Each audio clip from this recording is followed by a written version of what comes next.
ಸಾತ್ವಿಕ ಸದ್ಭಕ್ತ ಬಂಧುಗಳೇ, ಪ್ರತಿಯೊಬ್ಬ ಮನುಷ್ಯನ ಜೀವನ ಶೈಲಿ ಅರ್ಥಾತ್ ದಿನಚರ್ಯ ಹೇಗೆ ಇರಬೇಕು ಅನ್ನೋ ವಿಷಯವನ್ನು ಪತಂಜಲಿ ಮಹರ್ಷಿಗಳು ಪತಂಜಲಿ ಯೋಗ ಸೂತ್ರ ಅನ್ನುವಂಥ ಗ್ರಂಥದಲ್ಲಿ ಬಹಳ ಸ್ಪಷ್ಟವಾಗಿ ತಿಳಿಯಪಡಿಸಿದ್ದಾರೆ. ದಿನಚರ್ಯ ಹೇಗೆ ಪ್ರಾರಂಭಗೊಳ್ಳಬೇಕು? ಪ್ರತಿಯೊಬ್ಬ ಮನುಷ್ಯರು ಕೂಡ ಪ್ರಾತಃ ಕಾಲ ಅರ್ಥಾತ್ ಬ್ರಾಹ್ಮಿ ಮುಹೂರ್ತದಲ್ಲಿ ಬೆಳಗ್ಗೆ 4:15ರಿಂದ 5:00 ಸಮಯದ ಒಳಗಾಗಿ ಏಳುವಂಥದ್ದನ್ನು ಸ್ಪಷ್ಟೀಕರಣವನ್ನು ಕೊಟ್ಟಿದ್ದಾರೆ. ಎದ್ದ ತಕ್ಷಣ ತಮ್ಮ ಕುಲದೈವವನ್ನು, ಗುರುವನ್ನು, ಆನಂತರ ಗ್ರಾಮ ದೈವವನ್ನು, ಜನ್ಮದಾತರನ್ನು 1 ನಿಮಿಷಗಳ ಕಾಲ ಸ್ಮರಿಸುವಂಥದ್ದು. ಆನಂತರದಲ್ಲಿ ಮುಖಾರ್ಜನೆ ಮಾಡಿ ಭಸ್ಮಲೇಪನೆಯನ್ನು ಮಾಡಿಕೊಂಡು ನಿಮ್ಮ ಕೆಲಸ ಕಾರ್ಯಗಳನ್ನು ಮಾಡುವಂಥದ್ದು. ಅದರಲ್ಲಿ 1 ಗಂಟೆಗಳ ಕಾಲ ಶರೀರ ಸದೃಢತೆಗಾಗಿ ಒಂದಷ್ಟು ವಾಕಿಂಗು, ಯೋಗ, ಧ್ಯಾನ, ಪ್ರಾಣಾಯಾಮಗಳನ್ನು ಮಾಡುವಂಥದ್ದು ಅತ್ಯವಶ್ಯಕ ಅಂತ ಹೇಳ್ತಾ ಇದ್ದಾರೆ. ಅಂದರೆ 30 ನಿಮಿಷಗಳ ಕಾಲ ನಡೆಯುವಂಥದ್ದು. ಆನಂತರದಲ್ಲಿ ಯೋಗಾಸನ, ಒಂದಷ್ಟು ಸೂರ್ಯ ನಮಸ್ಕಾರಗಳು 12 ವಿಧದಲ್ಲಿದ್ದಾವೆ. ಅದರಲ್ಲಿ ಸೂರ್ಯ ನಮಸ್ಕಾರ ಮಾಡುವಂಥದ್ದು. ಆನಂತರದಲ್ಲಿ ಧ್ಯಾನ, ಒಂದು 5 ನಿಮಿಷಗಳ ಕಾಲ ಧ್ಯಾನವನ್ನು, ನಿಮ್ಮ ಆರಾಧ್ಯವನ್ನು ಕುರಿತು ಧ್ಯಾನವನ್ನು ಮಾಡ್ತಕ್ಕಂಥದ್ದು ಮೌನದಿಂದ ಶಾಂತವಾಗಿ. ಆನಂತರ ಪ್ರಾಣಾಯಾಮ, ಇದು ಶರೀರಕ್ಕೆ ಬಹಳ ಅತ್ಯವಶ್ಯಕವಾಗಿ ಬೇಕಾಗಿರುವಂಥದ್ದು ಪ್ರಾಣಾಯಾಮ. ಅದರಲ್ಲಿ ಪೂರಕ, ರೇಚಕ ಮತ್ತು ಕುಂಭಕ, ಅಂದರೆ ಉಸಿರನ್ನು ದೀರ್ಘವಾಗಿ ತೆಗೆದುಕೊಳ್ಳುವಂಥದ್ದು, ಒಂದಷ್ಟು ಉಸಿರನ್ನು ಹಿಡಿದಿಡುವಂಥದ್ದು ಮತ್ತು ಉಸಿರನ್ನು ಹೊರಗೆ ಹಾಕುವಂಥದ್ದು. ಆನಂತರದಲ್ಲಿ ಅನುಲೋಮ ಮತ್ತು ವಿಲೋಮ, ಇದು ನಮ್ಮ ಶರೀರದಲ್ಲಿ ನರ ಮತ್ತು ಎಲುಬುಗಳಲ್ಲಿ ಚೈತನ್ಯವನ್ನು ಕೊಡಲಿಕ್ಕೆ ಕಾರಣವಾಗತ್ತೆ. ಆನಂತರ ಕಪಾಲಭಾತಿಯನ್ನು ಒಂದಷ್ಟು ಮಾಡುವಂಥದ್ದು. ಇದರಿಂದ ಪಾಚನ ತಂತ್ರ, ಜೀರ್ಣಾಂಗ ಕ್ರಿಯೆ ತುಂಬ ಉತ್ತಮಗೊಳ್ಳುತ್ತೆ. ಬ್ರಾಹ್ಮರಿ, ಇದನ್ನು ಮಾಡೋದರಿಂದ ನಮ್ಮಲ್ಲಿ ಏಕಾಗ್ರತೆ ಬರುತ್ತೆ ಮತ್ತು ಮಾನಸಿಕ ಗೊಂದಲಗಳು ದೂರವಾಗತ್ತೆ. ಆನಂತರ ಭಸ್ತ್ರಿಕಾ, ಇದು ರೋಗ ನಿರೋಧಕ ಶಕ್ತಿಯನ್ನು ಹೆಚ್ಚಿಸಲಿಕ್ಕೆ ಕಾರಣವಾಗತ್ತೆ. ಈ ಎಲ್ಲ ಕ್ರಿಯೆಗಳು ನಿಮಗೆ 1ರಿಂದ 1 ಗಂಟೆ 20 ನಿಮಿಷಗಳ ಕಾಲ ಅವಧಿಯನ್ನು ಹಿಡಿಯುತ್ತೆ. ಇಷ್ಟು ಮಾಡೋದ್ರಿಂದ ಪರಿಪೂರ್ಣ ಇಡೀ ದಿನ ಶರೀರ ಸದೃಢವಾಗಿರುತ್ತೆ, ಬಹಳ ಉತ್ತಮವಾಗಿರುತ್ತೆ. ಅದಕ್ಕೆ ಹೇಳ್ತಾರೆ ಶರೀರ ಮಾಧ್ಯಮಂ ಖಲು ಧರ್ಮ ಸಾಧನಂ. ಶರೀರ ತುಂಬ ಚೆನ್ನಾಗಿತ್ತು ಅಂತ ಕೇಳಿದರೆ ಏನಾದರೂ ಸಾಧನೆಯನ್ನು ಮಾಡಲಿಕ್ಕೆ ಅವಕಾಶವಾಗತ್ತೆ ಅಂತ ಹೇಳಿದ್ದಾರೆ. ಆನಂತರದಲ್ಲಿ ನೀವು ಸ್ನಾನವನ್ನು ಮಾಡಿ ನಿಮ್ಮ ಆರಾಧ್ಯ ದೈವದ ಪೂಜಾ ಜಪತಪವನ್ನು ಮಾಡುವಂಥದ್ದು. ಆನಂತರದಲ್ಲಿ ನೀವು ಸಂಕಲ್ಪದೊಂದಿಗೆ ಕಾರ್ಯವನ್ನು ಪ್ರಾರಂಭ ಮಾಡಬೇಕು.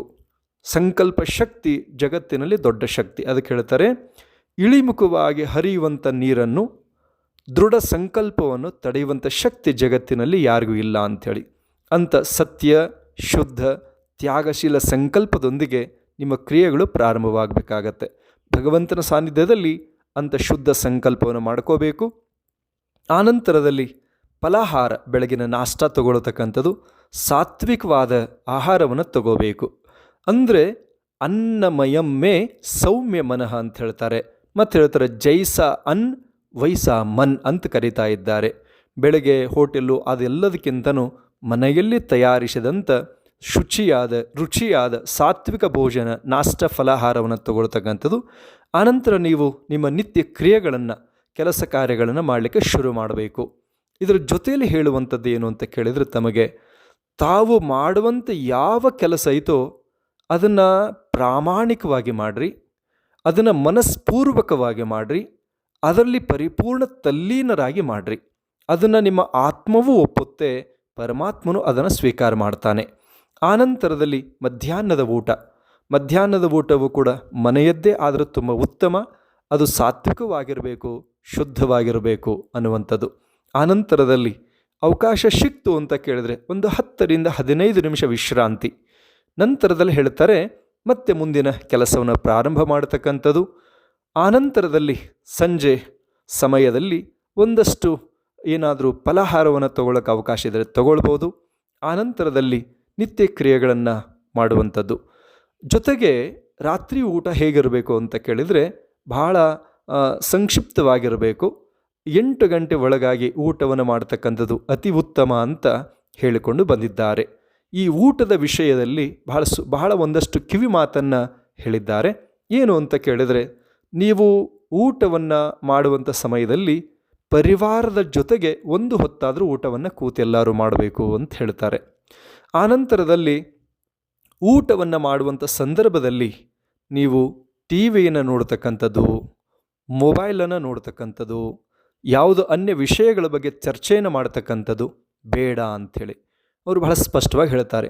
ಏಕಾಗ್ರತೆಯಿಂದ ಶಾಂತವಾಗಿ ಆ ಪದಾರ್ಥವನ್ನು ಪ್ರೀತಿಯಿಂದ, ಗೌರವದಿಂದ, ಶ್ರದ್ಧೆಯಿಂದ ಅದನ್ನು ತಗೋಬೇಕು. ಅದಕ್ಕೆ ಹೇಳ್ತಾರೆ ಜೈಸ ಅನ್ ವೈಸಾಮನ್, ಅಂದರೆ ನಾವು ತೆಗೆದುಕೊಳ್ಳುವಂಥ ಆಹಾರ ಪದಾರ್ಥಗಳೇ ನಮ್ಮ ಮನಸ್ಸು ಅಂತ ಬಹಳ ಸ್ಪಷ್ಟವಾಗಿ ಹೇಳ್ತಾ ಇದ್ದಾರೆ. ಆನಂತರದಲ್ಲಿ ಇದೆಲ್ಲ ಮುಗಿದ ಮೇಲೆ ಪರಿವಾರದ ಸದಸ್ಯರು ಒಂದಷ್ಟು ವಿಷಯಗಳ ಕುರಿತು ಚರ್ಚೆಯನ್ನು, ಚಿಂತನೆಯನ್ನು ಮಾಡ್ತಕ್ಕಂಥದ್ದು. ಆನಂತರದಲ್ಲಿ ಅವಕಾಶವಿದ್ದಲ್ಲಿ ಒಂದಷ್ಟು ಹಿತಕಾರಿಯಾಗುವಂಥ ಗ್ರಂಥಗಳ ಬಗ್ಗೆ ಅಧ್ಯಯನ ಮಾಡ್ತಕ್ಕಂಥದ್ದು. ಆನಂತರದಲ್ಲಿ ತಾವು ರಾತ್ರಿ 10 ಗಂಟೆ ಒಳಗೆ ವಿಶ್ರಾಂತಿ ಹೋಗ್ತಕ್ಕಂಥದ್ದು ಅತ್ಯವಶ್ಯಕ ಅಂತ ಹೇಳಿಕೊಂಡು ಬಂದಿದ್ದಾರೆ.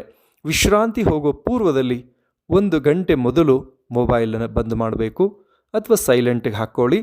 ಯಾಕೆ ಅಂತ ಕೇಳಿದರೆ, ಆ ಮೊಬೈಲ್ ಇದರಿಂದ ಮಾನಸಿಕ ಗೊಂದಲಗಳೇ ಹೆಚ್ಚಾಗತ್ತೆ ಹೊರತು ಸಮಾಧಾನ ಸಿಗುವಂಥದ್ದು ಕಷ್ಟ ಅಂಥೇಳಿ. ನೀವು ವಿಶ್ರಾಂತಿ ಹೋಗುವ ಮೊದಲು 5 ನಿಮಿಷ ನೀವು ಶಾಂತವಾಗಿ ಏಕಾಗ್ರಚಿತ್ತತೆಯಿಂದ ನೀವು ಬೆಳಗ್ಗೆಯಿಂದಲೂ ಕೂಡ ಇಲ್ಲಿ ಪರ್ಯಂತರವಾಗಿ ಏನು ಮಾಡಿದ್ರಿ, ನಮ್ಮಿಂದ ಯಾರಿಗೆ ಹಾನಿಯಾಯಿತು, ಯಾರಿಗೆ ನೋವಾಯಿತು, ನಾವು ಎಂಥ ತಪ್ಪನ್ನು ಮಾಡಿದ್ವಿ, ಯಾವ ಅಪರಾಧ ನಮ್ಮಿಂದ ಆಯಿತು ಅನ್ನೋದ್ರ ಬಗ್ಗೆ ಚಿಂತನೆ ಮಾಡಬೇಕು. ಅದರ ಜೊತೆಗೆ ನಾವು ಎಷ್ಟು ಜನಕ್ಕೆ ಒಳ್ಳೆಯದನ್ನು ಮಾಡಿದ್ವಿ, ನಾವು ಮಾಡುವಂಥ ಕಾರ್ಯದಲ್ಲಿ ಎಷ್ಟು ಪ್ರಾಮಾಣಿಕತೆ ಇತ್ತು, ಯಾವ ನೈತಿಕ ದೃಷ್ಟಿಯಿಂದ ನಮ್ಮ ಕಾರ್ಯನಿರ್ವಹಣೆ ಮಾಡಿದ್ದೇವೆ ಅನ್ನುವಂಥ ಚಿಂತನೆಯನ್ನು, ಅದಕ್ಕೆ ಹೇಳ್ತಾರೆ ಸಿಂಹಾವಲೋಕನ ಅಂತ ಕರೀತಾ ಇದ್ದಾರೆ. ಆ ರೀತಿಯಾಗಿ ಚಿಂತನೆಯನ್ನು ಮಾಡಿ ನೀವು ಶಾಂತವಾಗಿ ವಿಶ್ರಾಂತಿಯನ್ನು ಮಾಡಬೇಕು. ಕನಿಷ್ಠ ಒಬ್ಬ ಮನುಷ್ಯನಿಗೆ ಪ್ರತಿನಿತ್ಯ 7ರಿಂದ 8 ತಾಸು ವಿಶ್ರಾಂತಿ ಅತ್ಯವಶ್ಯಕ ಅನ್ನೋದನ್ನು ಬಹಳ ಸ್ಪಷ್ಟವಾಗಿ ಹೇಳಿದ್ದಾರೆ. ಇದರ ಜೊತೆಯಲ್ಲಿ ಆರೋಗ್ಯ ಸದೃಢವಾಗಿರಬೇಕು ಅಂತ ಕೇಳಿದರೆ ದಯವಿಟ್ಟು ಯಾರು ಕೂಡ ದುಶ್ಚಟಗಳಿಗೆ ದಾಸರಾಗಬೇಡಿ. ಆನಂತರದಲ್ಲಿ ಧೂಮಪಾನ, ಮದ್ಯಪಾನಾದಿಗಳನ್ನು ಮಾಡೋದು ಬೇಡ.